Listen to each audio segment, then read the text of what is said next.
हाय दोस्तों, मेरा नाम है पराग पाल और आप सबका एक बार फिर से स्वागत है मेरे इस नए वीडियो में। दोस्तों, आज इस वीडियो में हम बात करने वाले हैं कि हम हर एक एक्टिविटी के एक्सपेंडिचर मतलब खर्चे कैसे कैलकुलेट कर सकते हैं बाय असाइनिंग द रिसोर्सेज।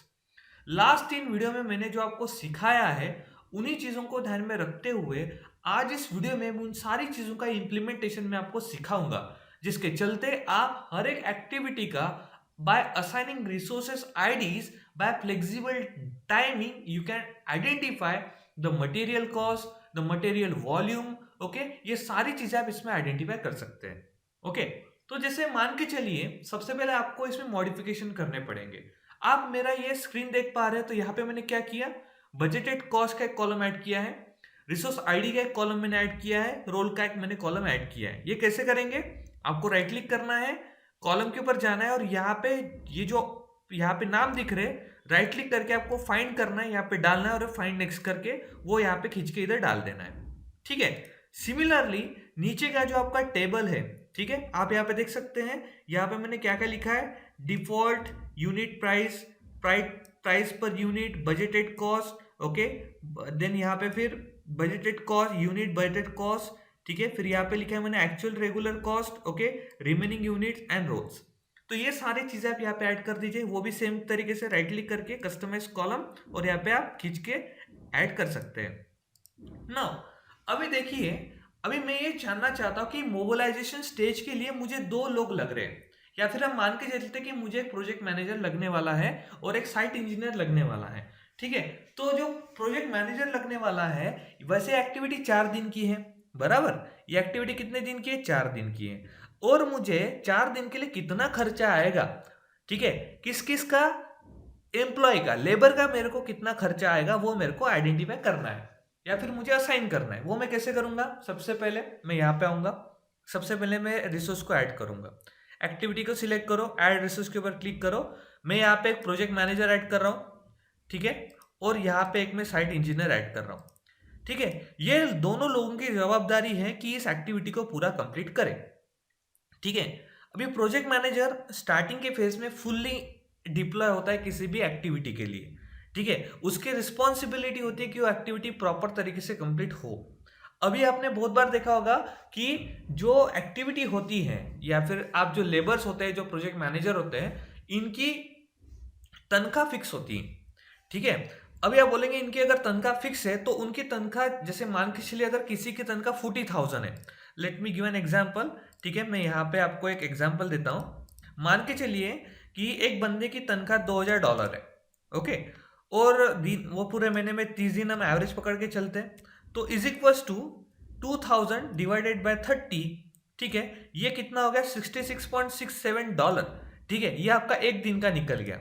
अभी आपका बंदा दिन में 8 घंटे काम करने वाला है, तो उस हिसाब से 1 घंटे की कॉस्ट कितनी होगी, $8.33। ठीक है, तो उसी हिसाब से आपको सबसे पहले अपने रिसोर्स की प्राइस पर यूनिट सेटअप करना बहुत जरूरी है, क्योंकि वो मल्टीप्लाई करेगा बजटेड यूनिट के साथ और आपको बजटेड कॉस्ट देगा। अभी ये बजटेड यूनिट कहाँ से आए, देखिए बहुत सिंपल सी बात है, मैंने यहाँ पे डाल के रखा है कि ये जो बंदे काम करने वाले हैं ये 8 घंटे के हिसाब से काम करने वाले हैं, मतलब 8 आवर्स पर डे।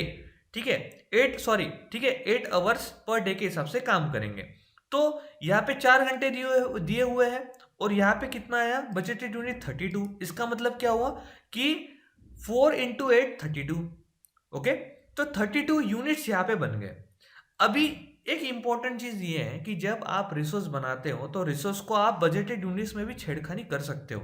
जैसे आप मान के चलो कि जो परागपाल है, ठीक है, ये 4 में से सिर्फ इनका 2.5 दिन ही इनपुट रहेगा या फिर 2 दिन ही इनपुट रहेगा, मतलब हर दिन सिर्फ 4-4 घंटे ही वो साइट पे आएंगे। अगर आपको इस तरीके से डिप्लॉय करना है तो आप उनको कैसे डिप्लॉय करेंगे, एक दिन के 4 घंटे, मतलब 4 दिन के कितने हो गए, 4 × 4। ओके, तो मैं यहाँ पे आपको दिखाता हूँ। ओके, यहाँ पे क्या आएगा, देखिए 4, ओके, एक दिन का हो गया, × 4 4 दिन का हो गया। ठीक है, मतलब आपके पास कितने यूनिट्स है, बजटेड यूनिट कितने आपके पास, 16, तो आपको यहाँ पे लिखने पड़ेंगे 16।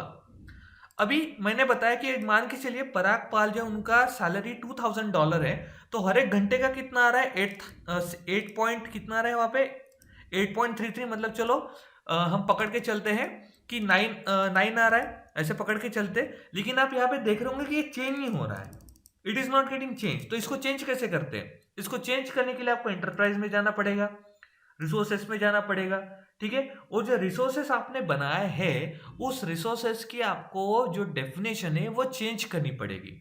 जैसे ये पराग पाल है, तो पराग पाल में यहाँ पे आऊंगा, ठीक है। और यहाँ पे देखिए इंटरनल रेट, ठीक है, और स्टैंडर्ड रेट। तो स्टैंडर्ड रेट को यहाँ पे मैं बोलूंगा कि इस बंदे का स्टैंडर्ड रेट कितना है, 8.33, इसकी इतनी सैलरी है, ठीक है, इतना इसको देंगे हम बस, ठीक है। इंटरनल रेट भी हम इंटरनेट रेट बोलेंगे कि चलो 8.33 सैलरी है प्लस 2% ऐड करके चलो, मतलब देखो यहाँ पे मैं आपको फिर से बताता हूँ, 8.33 इक्वल्स टू 30 मल्टीप्लाई बाय 5% पकड़ के चलो ओवरहेड चार्जेस, मतलब इस बंदे को हम equals to this salary plus इसके ओवरहेड, चाय पानी खर्चा जो भी है, 8.75, तो हम इसको 8.75 इसका इंटरनल रेट है।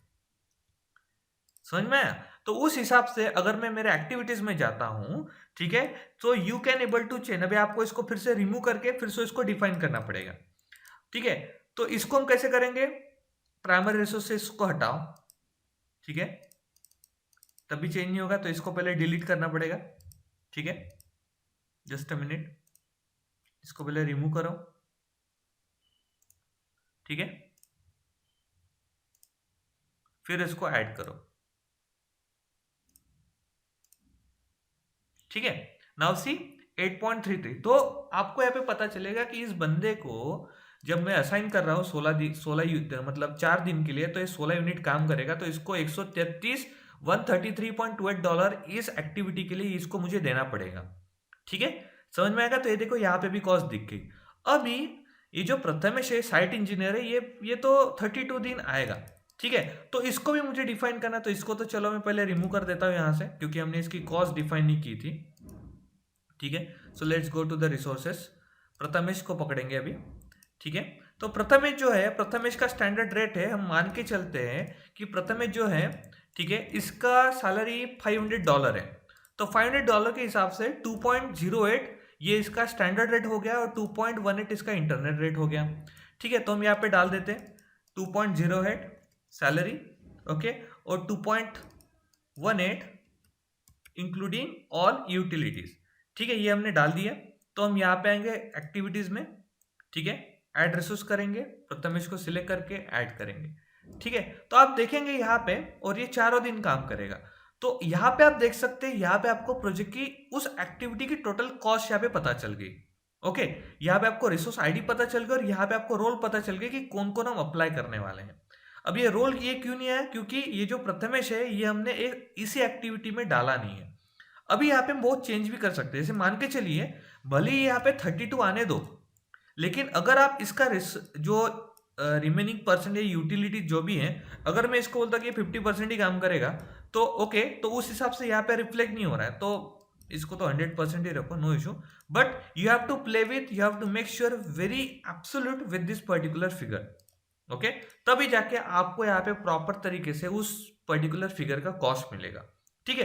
तो इसी तरीके से आप अभी ट्राई करके देखिए, असाइन करके देखिए। अगले वीडियो में मैं इसमें मटेरियल का भी पोर्शन, मैकेनिकल सिस्टम का भी पोर्शन आपको समझा के दूंगा, जिसके हिसाब से हम आने वाले दिनों में जो प्रोजेक्ट करेंगे उसमें ये सारी चीजें स्टेप बाय स्टेप मैं आपको करा के दिखाऊंगा। तब तक have a nice day, bye bye.